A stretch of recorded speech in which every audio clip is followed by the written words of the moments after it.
Why did Israel try to cancel this Netflix film? Israeli government is condemning the global streaming channel Netflix. Praise and criticism for Netflix's release. I'm talking about Farha, a movie that tells the story of a 14-year-old Palestinian girl who experienced the violence that came with Israel's creation. It's one of very few fiction films to depict what Palestinians experienced back then. And Farha isn't the only film that Israel has censored and attacked. I met up with director Darin Sallam to hear why she made Farha and why it sparked a crisis for Israelis.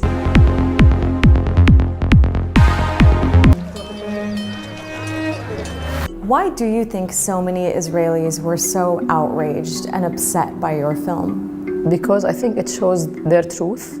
A truth that they're trying to hide for so long. What they call the Day of Independence is our catastrophe, Nakba, and they don't want people to know this state was built on destroying villages and killing people. To make way for Israel's creation in 1948, Zionist militias expelled at least 750,000 Palestinians from their lands.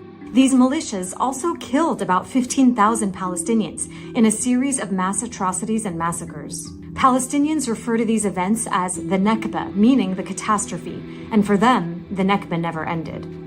What we see today in the news only confirms that the Nakba is still continuous. The wound is still bleeding. This is why when people tell me, why are you opening an old wound? I say that the wound is still bleeding and the Nakba is still continuous. It's still happening every day. We want Nakba, Nakba now! We want Nakba, Nakba now! It never stopped. You chose to hone in on one very specific story from the perspective of a 14-year-old girl.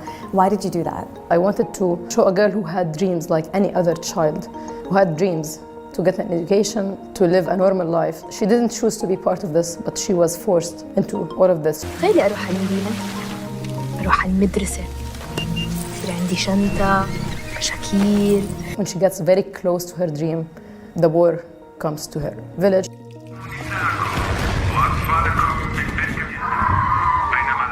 And she's left behind.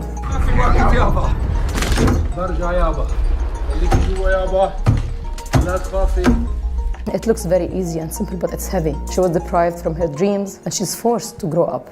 Some Israelis who carried out the Nakba have even confirmed the violence they committed against civilians, like in the recent Israeli documentary Tantura about the massacre in the town of that name. Many have described Farha as a mild depiction of the atrocities behind the Nakba.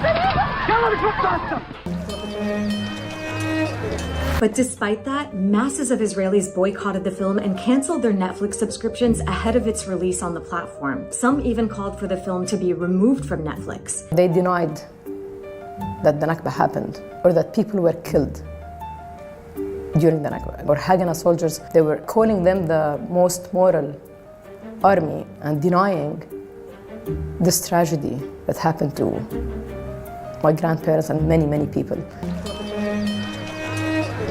Israeli officials said the film's purpose was to incite against Israeli soldiers, and that showing it in an Israeli theater would be a disgrace. Then Finance Minister Avigdor Lieberman also made moves to remove state funding from a theater in Jaffa for screening the film. The attacks against Farha are a normal part of Israel's censorship practices. For decades, the country has suppressed films and documentaries about the Nakba and its army's violence. They claimed that it was a land without people, for people without a land.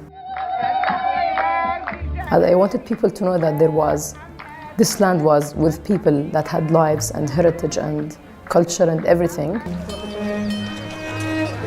As a Palestinian, of course, I've heard so many stories about the Nakba and read so much, seen documentaries, but I had never seen anything like this. One of the audience once told me, even if you read about something or you hear about something, it's different. Because when you feel something, it stays with you. We just commemorated the 75th anniversary of the Nakba, and the Nakba survivors that remain, there aren't that many, or their time is slowly coming to an end, and for them to be able to watch this too, I'm sure it was really powerful. I remember this lady, her name was Layla, I think. She was 80-something, she's a Nakba survivor. And when the Israeli attack happened, she said, I am Farha. If they're denying her this film, then they're denying me.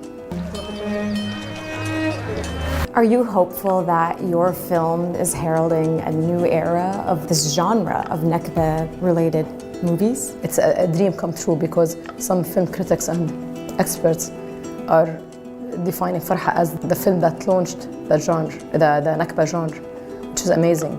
It was avoided in cinema for so long, and I think it's about time that people hear about it and make movies about it. Despite Israeli attempts to cancel the film, Sallam has achieved her goal. Farha has been screened around the world, and with the film available to millions of Netflix users, it's allowing the Palestinian experience to reach many who may have never even heard of the Nakba. In the world premiere in Toronto, I remember many people saying we didn't know about the Nakba. They're Googling Nakba. I wanted the new generations to learn about this event. It's for the Palestinian cause. The old will die and the young will remember the film like Farha.